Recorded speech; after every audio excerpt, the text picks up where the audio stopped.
Bahaya guna politik perkauman setelah didakwa rasuah. Hari ini, Pengerusi Perikatan Nasional Tan Sri Mahyadin Mak Yassin berdepan 6 pertuduhan iaitu membabitkan 4 menggunakan kedudukan mendapatkan rasuah RM232.5 juta dan 2 kesalahan pengubahan wang haram membabitkan RM195 juta.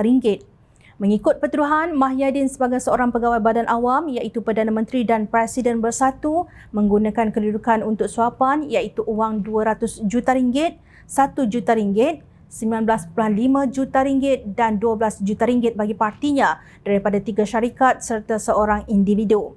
Kesalahan itu dilakukan di Pejabat Perdana Menteri Blok Utama Bangunan Perdana Putra, Pusat Pentadbiran Kerajaan Persekutuan Wilayah Persekutuan Putrajaya antara 1 Mac 2020 hingga 20 Ogos 2021. Pendakwaan mengikut Seksyen 23-1 Akta Suruhanjaya Pencegahan Rasuah Malaysia SPRM 2009 yang boleh dihukum mengikut Seksyen 24-1 Akta sama. Mahyadin juga didakwa sebagai Presiden bersatu menerima RM120 juta dan RM75 juta daripada sebuah syarikat yang dimasukkan ke dalam akaun CIMB Bank milik parti. Kali ini, kesalahan tersebut dilakukan di CIMB Bank Cawangan Menara Kuala Lumpur, Jalan Stesen Central antara 25 Februari 2021 hingga 8 Julai 2022.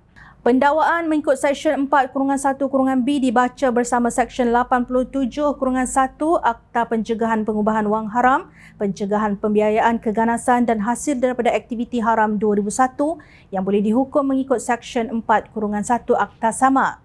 Menurut laporan, kesemua nilai tersebut disyaki hasil daripada 30 rasuah yang diterimanya sebagai balasan mendapatkan projek kepada kontraktor. Ahli Parlimen Paguh itu menafikan tuduhan tersebut dan mendakwa ia pendakwaan terpilih oleh Perdana Menteri Datuk Seri Anwar Ibrahim. Bekas Ketua Penerangan Bersatu Datuk Wan Saiful Wan Jan dalam satu hantaran di Facebook mengecam dakwaan yang dianggapnya untuk melumpuhkan Perikatan Nasional agar tiada semak imbang dalam negara ini. Anwar Ibrahim adalah seorang yang sebelum ini telah dihukum penjara atas kesalahan salah guna kuasa. Tidak pelik jika bekas banduan ini mengulang perangai lama apabila mendapat peluang duduk di atas singgahsana. Rakyat dan pemerhati antarabangsa perlu sedar bahawa inilah dia Anwar Ibrahim yang sebenar. Tekanan yang Anwar kenakan kepada pembangkang adalah untuk melumpuhkan proses semak imbang. Nepotisme bermarajalela dalam kerajaan Anwar.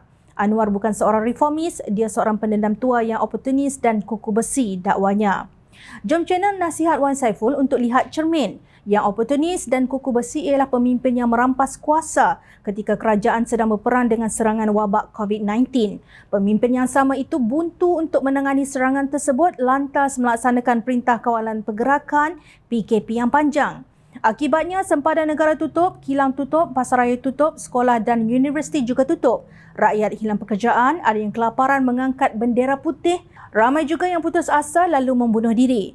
Akhirnya Parlimen pun ditutup kerana pengisytiharan darurat pada 12 Januari 2021 hingga 1 Ogos 2021. Berdasarkan tuduhan salah guna kuasa itu turut berlaku semasa Parlimen ditutup kerana pengisytiharan darurat. Malangnya, dakwaan rasuah ini dikaitkan pula dengan politik perkauman. Ketua Pengarah JKOM Datuk Dr. Muhammad Agus Yusof menjelaskan bahawa Jana Wibawa adalah program permekasaan kontraktor Bumiputra Berwibawa yang diluluskan oleh kerajaan pada 12 November 2020 semasa Mahyadin menjadi Perdana Menteri.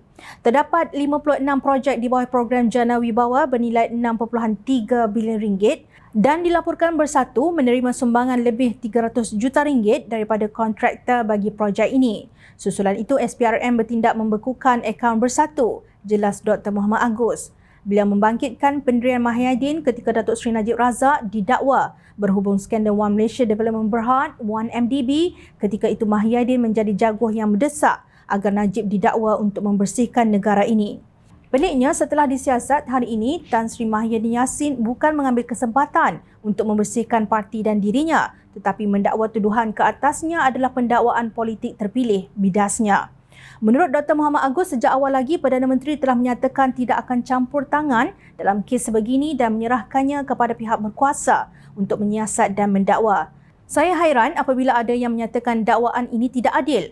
Apa yang tidak adilnya apabila semua yang terlibat dalam penyiasatan dan pendakwaan ini, Ketua Putrajaya SPRM, Peguam Negara, Ketua Polis Negara, Ketua Hakim Negara adalah dilantik sebelum Datuk Seri Anwar Ibrahim menjadi Perdana Menteri lagi tempelaknya. Beliau turut melahirkan kerisauan dengan sentimen yang menggunakan isu agama dan kaum untuk menarik simpati orang Melayu. Kenyataan seperti dakwaan terhadap Tan Sri Muhyiddin Yassin bersifat dendam.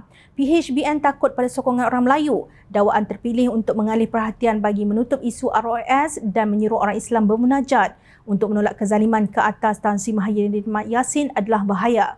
Bahayanya adalah kerana Tan Sri Muhyiddin Yassin dan PN akan terus menggunakan sentimen agama dan perkauman untuk menarik sokongan orang Melayu. Bahayanya kerana sentimen ini boleh mencetuskan rasa tidak selesa rakyat, huru-hara, menakutkan pelabur dan menjejaskan ketenteraman awam, tegas bekas Profesor Universiti Kebangsaan Malaysia itu. Beliau menasihatkan agar penyokong Muhyiddin dan Perikatan Nasional bersederhana. Hadapi dakwaan, Datuk Seri Anwar dan Datuk Seri Najib dahulu menghadapi tuduhan tanpa mengaitkan dakwaan ke atas mereka dengan Melayu dan agama. Rasuah salah, kita patut tangkap rasuah. Jika pemimpin menghadapi tuduhan rasuah, kita bicarakan mereka dengan adil. Jangan jadikan rasuah sebagai modal politik perkauman untuk mengganggu kestabilan politik negara, ujar Dr. Muhammad Agus. Dalam 100 hari pentadbiran yang diterajui Anwar Ibrahim, adakah mana-mana rakyat khususnya Melayu yang mengangkat bendera putih kerana kebuluran atau menghadapi kesukaran sehingga membunuh diri? Ajaran mana yang membenarkan penghinaan kepada bekas banduan?